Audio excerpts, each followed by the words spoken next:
Continuando o nosso ano bíblico hoje, Epístola de Paulo a Tito.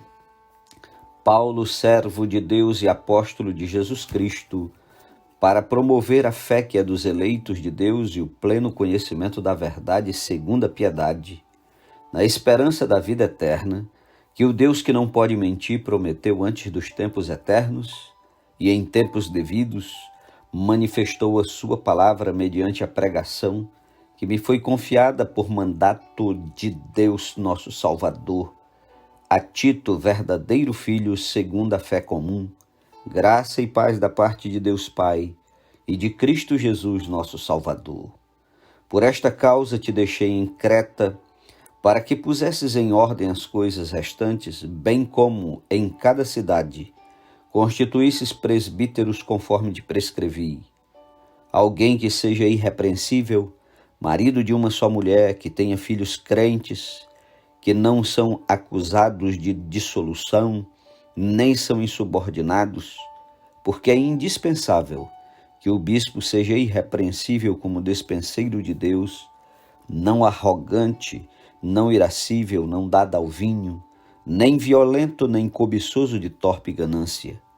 Antes, hospitaleiro, amigo do bem, sóbrio, justo, piedoso, que tenha domínio de si, apegado à palavra fiel que é segundo a doutrina, de modo que tenha poder tanto para exortar pelo reto ensino, como para convencer os que o contradizem. Porque existem muitos insubordinados, pauradores, frívolos e enganadores, especialmente os da circuncisão.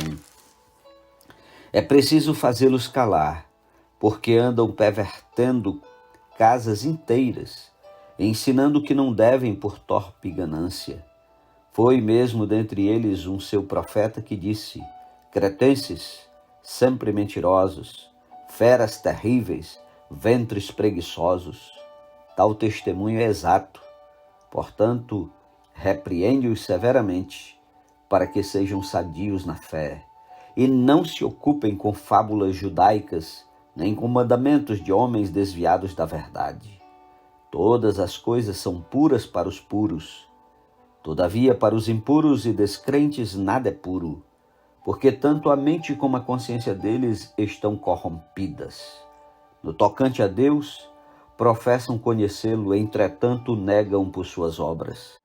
É por isso que são abomináveis, desobedientes e reprovados para toda boa obra. Capítulo 2. Tu, porém, fala o que convém a sã doutrina, quanto aos homens idosos, que sejam temperantes, respeitáveis, sensatos, sadios na fé, no amor e na constância.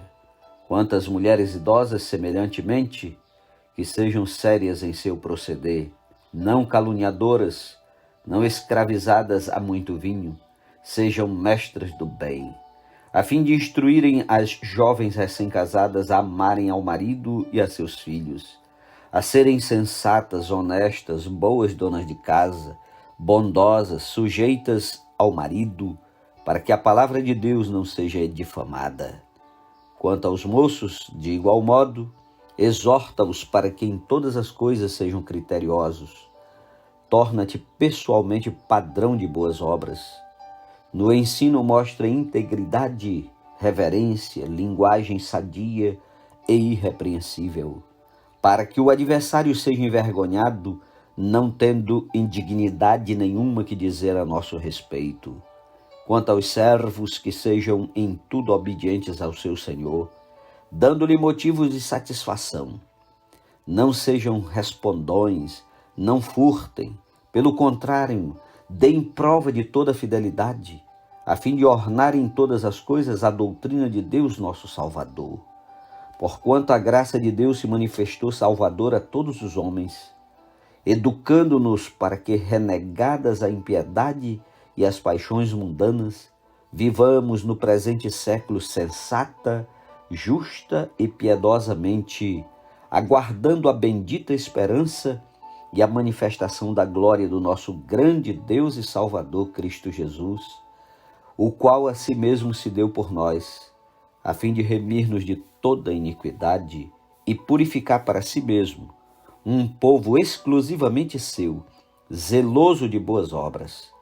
Dize estas coisas, exorta e repreende também com toda a autoridade. Ninguém te despreze.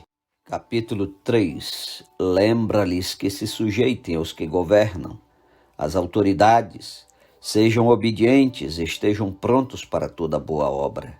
Não difamem a ninguém, nem sejam altercadores, mas cordatos, dando provas de toda cortesia para com todos os homens.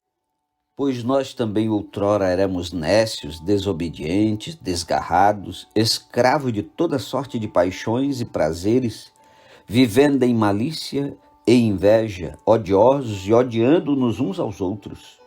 Quando, porém, se manifestou a benignidade de Deus, nosso Salvador, e o seu amor para com todos, não por obras de justiça praticadas por nós, mas segundo sua misericórdia, ele nos salvou mediante o lavar regenerador e renovador do Espírito Santo, que ele derramou sobre nós ricamente por meio de Jesus Cristo, nosso Salvador, a fim de que, justificados por graça, nos tornemos seus herdeiros segundo a esperança da vida eterna.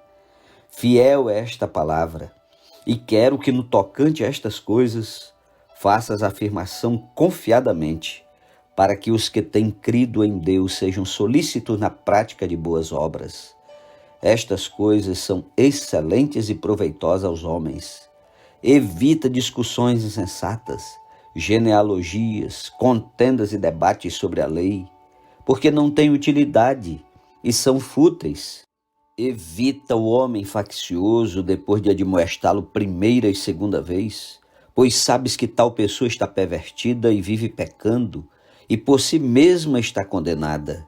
Quando te enviar a Artemas ou Tíquico, apressa-te a vir até Nicópolis ao meu encontro. Estou resolvida a passar o inverno ali. Encaminha com diligência Zenas, o intérprete da lei, e Apolo, a fim de que não lhes falte coisa alguma. Agora, quanto aos nossos, que aprendam também a distinguir-se nas boas obras, a favor dos necessitados, para não se tornarem frutíferos. Todos os que se acham comigo te saúdam. Saúda quantos nos amam na fé. A graça seja com todos vós. Amém. Glória a Deus. Concluímos a leitura de Tito. Até amanhã, em nome de Jesus.